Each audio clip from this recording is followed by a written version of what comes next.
오늘의 사연 시작하겠습니다. 작년 초 한참 추울 때 이야기입니다. 중소기업을 다니는 30대 남자인데요. 중소기업이다 보니 별 쓸데없는 일로 야근이 많은 회사입니다. 거의 매일같이 하는 야근에 한참 지쳐 있었습니다. 이 시국에 저희 친구들이나 동기들은 재택근무다 뭐다 출근조차 안 하는 회사는 많은데 저희 회사는 꼭 야근을 시켜야 적성에 풀리는지 싶었어요. 할 일도 없는데 회사에 붙어 있는다고 능률이 오르는 것도 아닌데 그저 밤늦게까지 직원들 고생시키면 안 돌아가는 회사가 잘 돌아가는 것도 아닌데 몰라도 참 모른다는 생각이 들었습니다. 쓸데없는 야근으로 직원들 불만이 터져나오기 시작하니 야근은 하루에 2명만 하는 걸로 바뀌더라고요.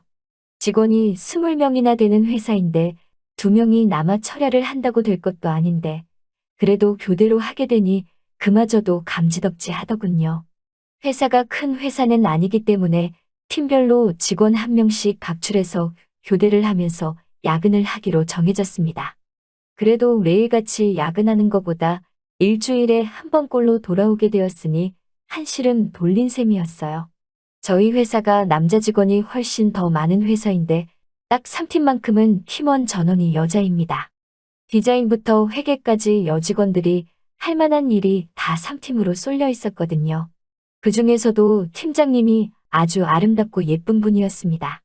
업무 특성상 저랑은 거의 마주칠 일이 없기 때문에 출근해서 얼굴 하루도 못 보는 날이 허다했는데 이런 식으로 교대하면서 야근을 하다 보면 언젠가 3팀장님하고 같이 철야를 하지는 않을까 하는 기대가 생겼어요.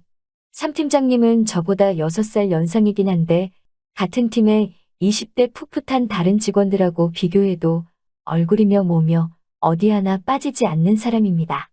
전 직원 회식 때도 3팀이 한자리에 모여 있는데 다른 여직원들하고 같이 모여 있는데도 팀장님만큼은 눈에 확 들어오는 미모를 가지고 있었고 술도 잘 마시는지 회식 자리에서도 언제나 분위기를 주도하는 사람이었습니다.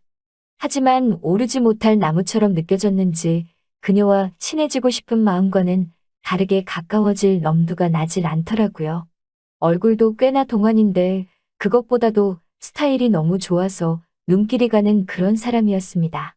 전에 한번 복도에서 지나가다 마주친 적이 있어서 인사를 한번 드린 적이 있는데 눈웃음 치면서 제 인사를 받는데 아주 제 마음이 다 두근두근 하더라고요.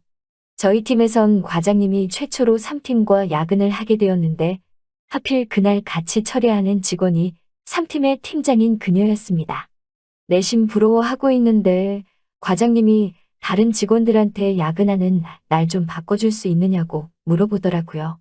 가족 행사가 있어서 그날은 집에 바로 퇴근을 하고 싶다고 하더라고요.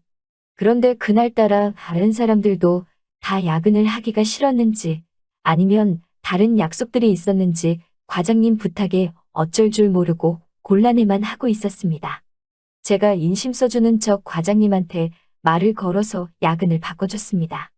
과장님은 저한테 신세를 졌다고 고마워했지만 속으로는 제가 과장님께 고마워하고 있었습니다.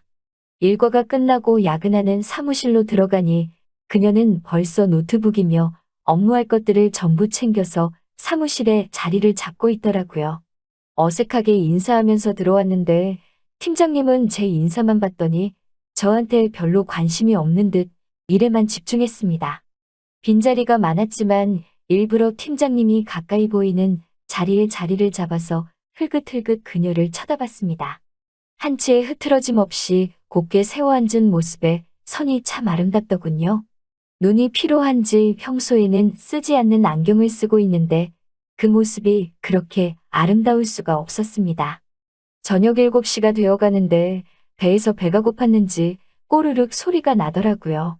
팀장님한테 식사 안 하시겠냐고 물어봤는데 다이어트 중이라서 식사를 안 하신다 합니다. 능글맞게 팀장님이 빼야 될 살이 어딨어서 다이어트를 하냐고 지금도 회사 내에서도 제일 예쁘다는 소문이 자자하다고 칭찬을 했어요. 여자는 역시 칭찬에 약한 동물인지 얼굴에 보이는 웃음을 숨기지 못하더라고요. 그때 처음으로 대화를 트게 되었습니다. 그래도 다이어트는 계속 하려고 하는 건지 도무지 밥을 먹을 생각을 안 하더라고요. 저는 밥 먹고 오겠다고 나가서 회사 근처 카페에 가서 달달한 커피를 한 잔 사와서 팀장님한테 내밀었습니다. 다이어트도 좋지만 늦게까지 일하시는데 빈속이면 힘드실 거라고 커피 먹기에는 늦었지만 이거라도 드시라고 했더니 좋다고 넙죽 받으셨어요.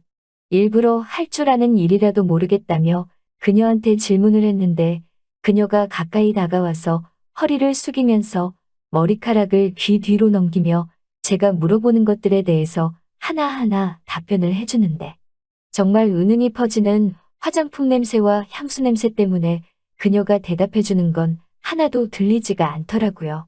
정말 점점 더 그녀에게 끌리기 시작했습니다. 아무튼 그날 팀장님하고 조금 가까워졌는지 다음 날에 인사를 하니 매번 미소로만 인사를 받았는데 김모모 씨도 안녕하세요. 라고 제 이름을 부르며 인사를 받아주더군요. 너무 기분이 좋았습니다. 회사에서 친하게 지내던 직장 동료도 무슨 방법을 써서 저 콧대 높은 3팀장한테 인사까지 받는 사이가 되었냐면서 부러워하더라고요. 그 말에 저도 으쓱해졌습니다. 아무튼 그날 철야 인원 현황판을 보고 있는데 이상한 점이 눈에 띄더라고요. 3팀이 야근하는 날에는 3팀 직원들은 한 명도 없고 전부 팀장님의 이름만 적혀 있었습니다. 아무래도 직원들이 전부 젊은 여직원이다 보니 야근하는 걸 싫어해서 그녀가 팀장이기 때문에 총대를 메고 야근을 독박을 썼다는 생각이 들더군요. 그걸 눈치챈 순간 저도 가만히 있을 수만은 없었습니다. 저도 직원들한테 이야기를 했어요. 앞으로 3팀이 야근하는 날에는 제가 전부 야근을 하겠다고요. 팀원들한테는 이 사실을 3팀장님께는 비밀로 해달라고 했고 제가 야근을 대신 해준다고 하니 팀원들도 적극적으로 협조해주기 시작하더군요. 그렇게 몇 번을 팀장님과 매번 야근을 하게 되니 제가 고의로 그녀와 같이 철야를 하기 위해 회사에 남는다는 사실은 눈치가 아무리 없는 사람이라도 알았을 것입니다. 아니나 다를까 그녀도 매번 야근할 때마다 제가 같이 있다는 사실을 눈치챘는지 저에게 점점 마음을 열기 시작했어요.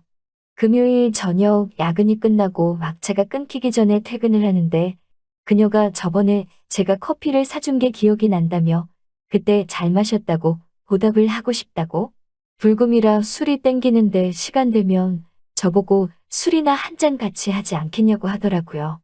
거절할 이유가 없어 굉장히 신이 난 채로 회사 근처에 있는 번화가로 향해 술을 마시러 갔는데 아뿔싸. 영업 제한 때문에 10시면 전부 문을 닫는다는 사실도 모르고 혼자 신나가지고 그녀를 데리고 나왔던 거죠. 이걸 어떡하죠? 하면서 당황하고 있는데 그녀가 저한테 웃으면서 김 대리님은 용의주도한 사람인 줄 알았는데 생각보다 허술한 면이 있다면서 눈웃음을 치더군요. 그녀는 이미 영업 제한 때문에 이 시간이 되면 술집들이 전부 문을 닫는다는 사실을 알고 있었던 거죠. 저보고 따라오라고 하는 말에 그녀 뒤를 쫄래쫄래 쫓아갔더니 다다른 곳은 다른 곳이 아니라 회사 근처 번화가 으슥한 곳에 있는 숙박업소촌이었습니다. 보는 눈이 있을 테니까 저보고 먼저 들어가서 방을 잡아놓으라고 하더라고요. 자기는 근처 편의점에서 간단한 먹을거리랑 술 몇 병 사가지고 따라 들어간다고요. 방에 혼자 들어가니 이게 무슨 일인가 싶고 심장이 터질 것만 같더라고요. 상상으로만 그리던 상황이 눈앞에 펼쳐지고 있었으니 말입니다. 혼자 침대 위에 걸터앉아 고민하다가 에라 모르겠다 하고 먼저 샤워를 했습니다. 제공되는 가운으로 갈아입고 침대 근처에 다리를 꼰 상태로 앉아 있었는데 그녀가 양손 가득 술하고 안주거리를 사가지고 방으로 들어왔어요. 이미 샤워까지 마친 가운 차림의 저를 보더니 그녀가 살짝 웃으면서 임 대리님은 성질도 참 급하다고 하면서 또 눈웃음을 치더라고요. 정말 그녀의 매력에 정신을 잃을 것만 같았습니다. 달려드는 저를 그녀가 살짝 밀어내더니 모든 일에는 순서가 있는 법이라며 서로를 먼저 알아가자고 하고 편의점에서 사온 소주병을 열었어요. 그렇게 한 잔 두 잔 마시며 그녀와 깊은 이야기를 나누게 되었고 그녀를 좀 더 알아가게 되었습니다. 그녀도 오늘을 작정하고 왔는지 이것저것 가방에 많은 걸 준비해 왔더라고요. 제가 연애를 많이 해본 편은 아니지만 이런저런 경험이 많은데 팀장님의 능수능란함에는 정말 두 손 두 발 다 들었습니다. 기어이 그날 사온 술을 전부 다 마시기까지 했는데 정말 저보다 연상이라는 게 믿기지 않을 정도로 지치지 않는 체력에 제가 먼저 뻗어버리고 말았습니다. 아침에 일어나니 곁에 있을 줄 알았던 팀장님은 온데간데 없고 저 혼자만 방에 남아 있었습니다. 그녀가 제 머리맡에다가 종이를 하나 남겨뒀더라고요. 앞으로 금요일에 야근을 할 때는 어제처럼 연장 근무를 할 계획이니까 준비를 해놓으라고 써 있었어요. 그녀의 유머 감각에 감탄한 게 그걸 마치 품위서 마냥 만들어 놓았더라고요. 직급이 저보다 높아서 결제를 받아야 할 것은 전데 이렇게 금요일 저녁에 둘이서 야근할 때만큼은 그녀가 저를 상급자처럼 대우해주겠다고 하는 말이 너무나도 떨렸습니다. 아무튼 그렇게 팀장님과 저는 그날로부터 반년 가까이 금요일마다 둘이서만 따로 연장 근무를 하게 되었습니다. 피곤한 걸 잊을 만큼 그녀는 저에게 잘해줬는데 이 만남이 오래가지는 못했어요. 집에서 결혼 언제 하냐는 이야기가 나와서 넌지시 그녀에게 결혼 이야기를 했더니 조금 부담스럽다는 뉘앙스를 풍기면서 이제 저와는 그만 만나야겠다는 말을 하더라고요. 제가 그냥 해본 말이라고 방금 한 말은 취소하겠다고 했지만 그녀는 우리가 너무 깊이 왔는가 보다면서 이제 그만 정리를 하자고 했습니다. 제가 너무 김칫국을 마셔서 날려버린 인연인데 그래도 회사에서 마주칠 때마다 그녀는 아직도 제가 좋아했던 눈웃음을 치며 저에게 먼저 인사를 걸어줍니다. 조만간 그녀에게 꽃다발 한 송이 들고 제 진짜 마음을 고백해봐야겠습니다. 안녕하세요. 제가 여지껏 살아오면서 평생 처음 겪어보는 상황으로 인해 멘탈도 다 날아가고 정말 많이 힘이 들어서 이렇게 사연을 적게 되었습니다. 한동안은 넋이 빠져서 아무 일도 못하고 정말 송장처럼 지냈습니다. 아무에게도 말할 수 없어 인터넷에 글을 올린다는 사람들의 심정을 이제야 알 것 같네요. 그럼 지금부터 제 기가 막힌 사연을 들려드리겠습니다. 우선 저는 1년 전 맞선으로 만나서 다른 사람들과 다르지 않게 평범한 연애를 했습니다. 맞선 당시 그 남자는 35살, 저는 32살이었습니다. 둘 다 온기가 가득 차 있는 상태에서 이루어진 만남이라 결혼 얘기는 연애 초반부터 자연스레 나오더군요. 좀 이른 감이 없지 않아 있었지만 둘 다 나이가 나인지라 크게 이상하다는 생각은 안 들었어요. 오히려 그 사람과 저와의 생각이 비슷했기에 더 편했다라고 할까요? 생긴 것도 평범하고 멀끔한 복장의 매너도 좋아서 첫 만남부터 호감을 느끼게 되어서 교제를 시작하게 되었죠. 하지만 젊을 때처럼 불꽃이 튀는 연애를 하지는 않게 되더라고요. 그 남자와 저 둘 다 말수도 없고 성격도 조용한 탓에 재미있는 연애는 아니었지만 그 나름대로의 편안하고 잔잔한 연애를 했습니다. 상대방의 사생활을 존중하며 서로에게 되도록이면 간섭하지 않으려 했습니다. 어떻게 보면 이렇게 말이 많지 않은 게 서로에게 더 좋을 수도 있다고 생각도 많이 했었고 좋은 취지로 사생활을 존중했던 부분들의 결과가 이런 식으로 나타나리란 걸 그때는 미처 몰랐네요. 그 사람에 대해 더 알아야 했고 눈치로 알아야 했던 것을 못 보고 지나간 제 자신이 정말 한심스러웠습니다. 아무튼 큰 다툼 없이 남들처럼 평범하게 연애를 이어왔었고 어느 날처럼 데이트를 하고 있던 하루였어요. 1년 정도의 연애를 하며 결혼에 대한 구체적인 얘기가 나올 때쯤 그 사람이 결혼 준비 시작하기 전 미리 말하고 싶은 게 있다고 했습니다. 저를 만나기 전에 결혼을 하려고 했던 여자가 한 명 있었는데 그분과는 결혼까지 이어지지 못했다고 하더군요. 왜 헤어졌는지 이유가 무척이나 궁금했고 또 이 사람이 굳이 이야기하지 않고 넘어가도 될 텐데 왜 이런 이야기를 나한테 꺼내나 그저 양심 고백을 하는 것인가 하는 생각이 들더군요. 나한테 얘기하는 게 양심 고백의 이유 말고 혹시 또 다른 이유가 있는지 물었습니다. 한참을 고민하길래 기다렸습니다. 고민하는 시간에 비해 돌아오는 대답은 짧았습니다. 그분이 자기의 있는 그대로의 모습을 못 받아줬다고 이해하려고 노력하는 모습도 없이 그냥 헤어졌다고 말을 해주더라고요. 그래서 저한테는 모든 사람이 다 똑같을 순 없지 않느냐며 그런 후 맞지 않는 부분에 대해서는 서로 잘 맞춰주고 이해해주며 살자고 말하고 싶었답니다. 당연한 얘기를 이렇게 고민 끝에 한다는 게 이상했지만 알겠다고 서로 노력하자고 하면 넘어갔죠. 그렇게 시간이 흘러 무사히 결혼식과 피로연을 마치고 피곤한 몸으로 신혼집으로 왔습니다. 결혼식 끝내고 정신없이 신혼여행을 가는 것보다 차라리 신혼집에서 하루 보내고 다음날 저녁 비행기로 가는 게 더 좋을 듯해서 결혼 다음날로 여행 일정을 잡았습니다. 대충 정리를 하고 그 남자가 먼저 씻는다고 하면서 씻으러 들어가더군요. 근데 씻으러 들어간 지 오래된 것 같은데 나오질 않아서 문 너머로 물어봤죠. 아직 멀었냐고 물어보니 다 됐다고 하더군요. 그리고 또 10분이 흘렀습니다. 뭘 하길래 이렇게 오래 걸리냐고 나도 씻고 싶다고 하니 금방 나간다고 하더군요. 그리고 또 20분이 흘렀습니다. 기다리면서 슬슬 화가 나더군요. 지금 들어간 지 1시간 다 된 것 같은데 무슨 일이 있는 거냐고 물었더니 나직막한 목소리로 이제 다 했으니 나간다고 대답해서 저는 얼른 씻고 쉬고 싶다고 말했습니다. 그로부터 또 10분이 지났습니다. 정말 별의별 생각이 다 들었습니다. 혹시 하수구가 막혔나? 제 성격이 조금 급한 부분도 있던 터라 도저히 이해가 가질 않았죠. 하지만 말을 걸면 바로바로 대답을 하기 때문에 어디 미끄러져 다친 건 아닌 것 같고 신혼 첫날 밤이라고 무슨 이벤트를 준비하는 건가 애써 화를 누르며 또 기다렸죠.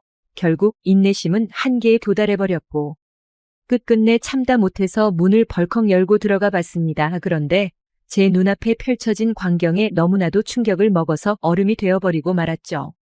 그냥 그때 느꼈던 감정을 어떤 말로도 표현할 수가 없을 정도였습니다. 화장실 안으로 들어가 보니까 말로 표현 못할 만큼 이상한 복장을 하고 있었고 한 손에는 어디서 구했는지도 모를 이상한 걸 들고 변기 뚜껑 위에 쪼그리고 앉아 있더라고요. 뜨거운 물을 계속 틀어놨는지 안경엔 김까지 서려 있어서 더 충격적이었죠. 솔직히 처음에는 이 상황이 이해가 되지 않아서 한참을 멍하니 서 있었습니다. 그러다 정신이 들어 소리소리 지르며 뛰쳐나와 그 길로 곧장 친정집으로 도망갔습니다. 몸이 사시나무처럼 떨리고 돈도 없어서 택시기사님 핸드폰 빌려서 엄마 보고 나와달라고 했죠. 엄마와 아빠, 남동생은 저한테 둘러앉아 도대체 무슨 일이냐고 다그쳤지만 1시간 동안은 울면서 아무 말도 못했습니다. 시간이 지나고 차츰 마음이 가라앉혀지고서야 일단 나를 보호해주는 가족과 같이 있다고 생각하니 조금 안정이 되더군요. 그때를 다시 생각하고 싶지 않았지만 정말 어렵게 그 상황과 그 얘기를 꺼냈습니다. 얘기 듣고 아빠는 바로 그 나쁜 자식의 부모님께 전화해서 상황을 알렸고 엄마는 저를 껴안으며 같이 우시고 아빠랑 남동생이 그 자식 가만두지 않는다고 신혼집에 찾아갔죠. 하지만 혹시라도 무슨 상황이 벌어질까봐 저와 엄마도 뒷자리에 타서 같이 가게 되었습니다. 너무 무서워서 조심스레 문을 열었지만 신혼집에는 아무도 없던 상황이었고 그 집에 제 물건이 있는 것조차도 역겹다고 생각해서 대충 제 집만 챙겨서 다 같이 본가로 돌아가게 되었습니다. 막상 집으로 돌아가니 내가 도대체 1년 동안 이런 남자친구를 만난 게 너무 창피하면서도 분하고 부모님을 보기엔 너무 염치가 없던 생각이 들기 시작하더라고요. 결혼을 하기 전에 연애하면서 서로를 다 안다고 생각을 했었는데 그 전에는 그 남자의 본성을 숨기고 있었나 봅니다.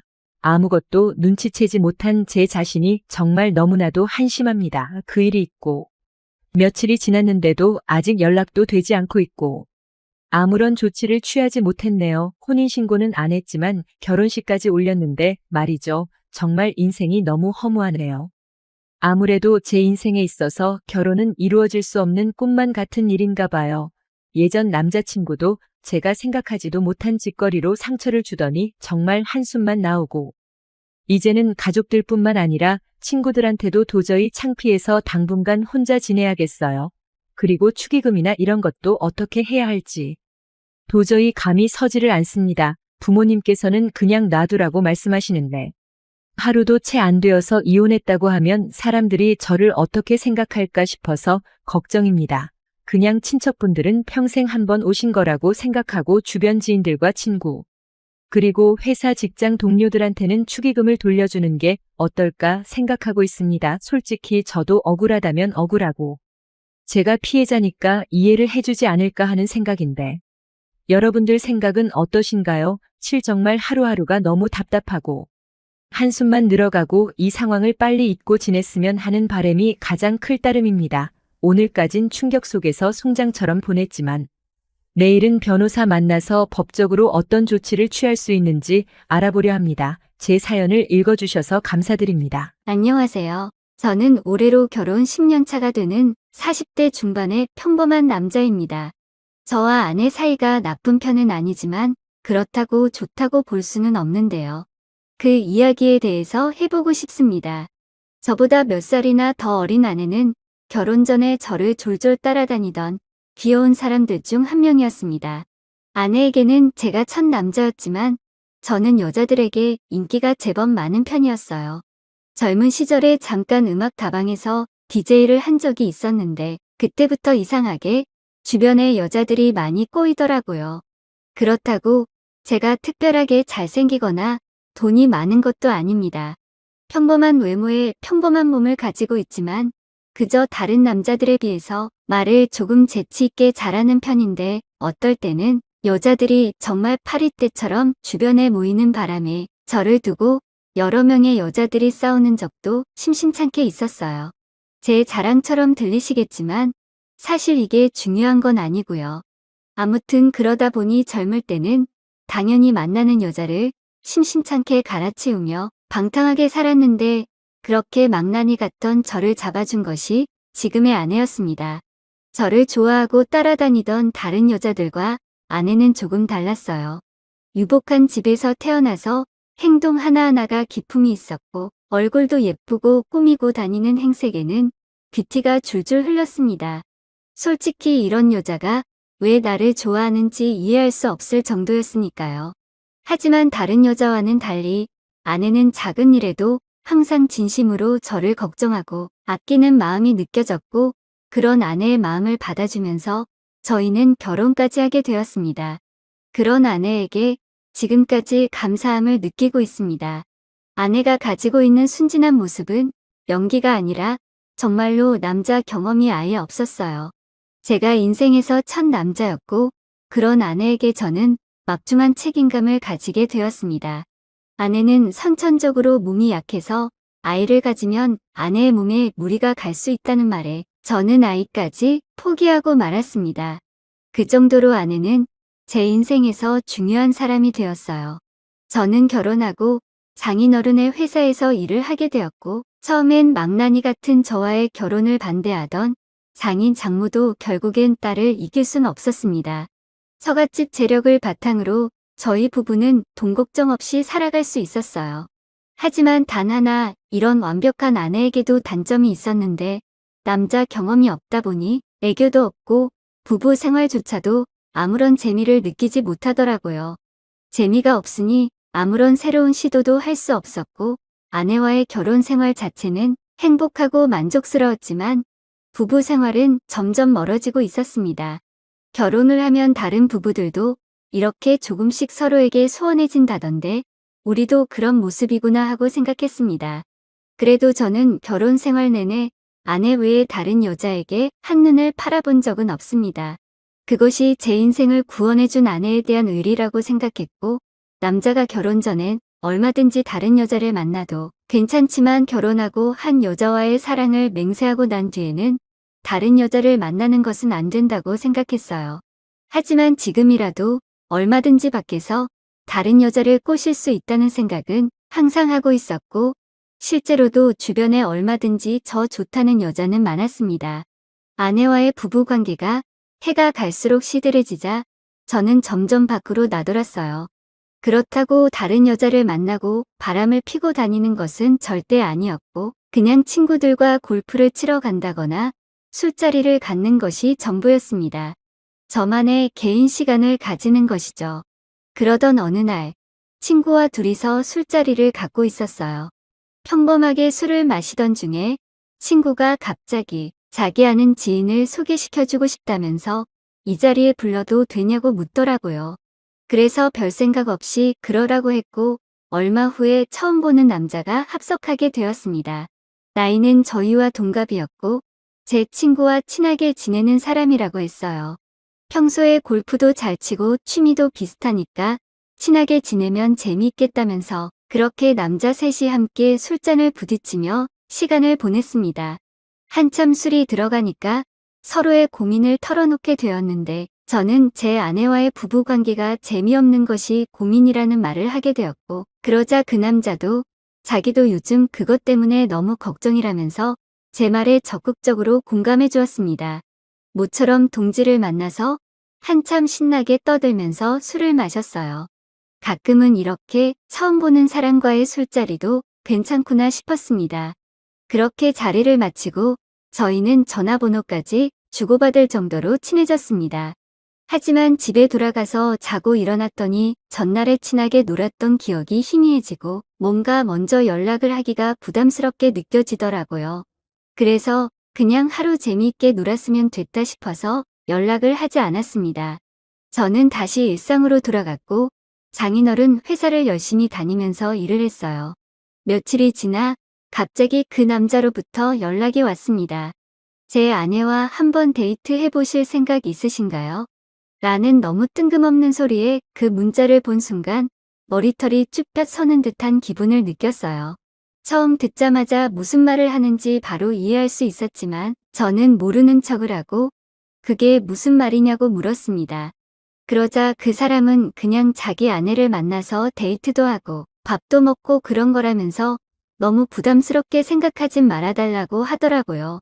그때는 회사에서 일하는 근무 시간이었기 때문에 누가 들을세라 회사 비상계단으로 달려가서 전화를 걸었고 그 남자는 그냥 아무런 조건 없이 자기 아내와 연애하는 감정으로 만나서 밥 먹고 데이트했으면 좋겠다고 했습니다. 혹시라도 그렇게 해준다면 그들 부부도 다시 예전처럼 긴장감 있는 연애의 마음이 되살아날지도 모를 것 같다면서요. 저는 주저하고 대답을 하지 못하고 있었는데 그 남자가 이번 주말에 아내를 데리고 나올 테니까 셋이서 함께 만나자고 하고는 전화를 끊더라고요. 이게 말로만 듣던 그런 건가 싶어서 어안이 벙벙했고 뭔가 위험하다는 생각이 들어서 거절해야 할 것 같았는데 호기심이라는 게 참 무서웠습니다. 그냥 나가서 얼굴이나 보고 술이나 한 잔 마시고 오는 건 별 문제 없을 거라고 진짜 가서 술만 마시고 와야겠다고 결심을 했어요. 토요일 오후에 아내에게는 친구와 약속이 있다고 거짓말을 하고 미리 알려준 약속 장소로 향했습니다. 조용한 술집에서 보기로 했는데 저보다 먼저 약속 장소에 그 남자와 그의 아내가 나와 있었습니다. 인사를 가볍게 나누고 자리에 앉았는데 진짜 순간 머리를 한 대 얻어맞은 듯했어요. 자기 아내와 데이트를 해달라길래 솔직히 아내의 외모는 별로겠구나 싶었는데 정말 나이답지 않게 청순하다는 말이 절로 나올 정도였습니다. 긴 생머리에 하얀 피부가 너무나도 잘 어울렸고 얇은 흰색 티셔츠에 꽉 끼는 청바지를 입고 있었는데 몸의 라인이 다 보일 정도로 엄청난 볼륨을 가지고 있었습니다. 어떻게 이런 여자를 아내로 두고 변태기를 느낄 수가 있나 싶었어요. 만일 나라면 매일같이 예뻐해주고 사랑해줬을 텐데 하는 생각을 하면서 술자리가 시작되었습니다. 청순해 보이는 외모와는 다르게 그 여자는 애교도 많고 대화를 나누는데 유머 감각이 있어서 너무 즐겁더라고요. 술이 한 잔, 두 잔 들어가면서 분위기가 푹푹 달아오르고 테이블에 웃음이 끊이질 않았습니다. 그러다 갑자기 그 남자가 화장실에 다녀온다고 자리를 일어나더니 30분이 지나도 오지를 않더라고요. 무슨 일이라도 났나 싶어서 제가 화장실로 찾아가보겠다고 했더니만 그 여자가 갑자기 제 손을 붙잡으면서 남편은 안 돌아올 거예요. 라고 말하면서 씩 웃었습니다.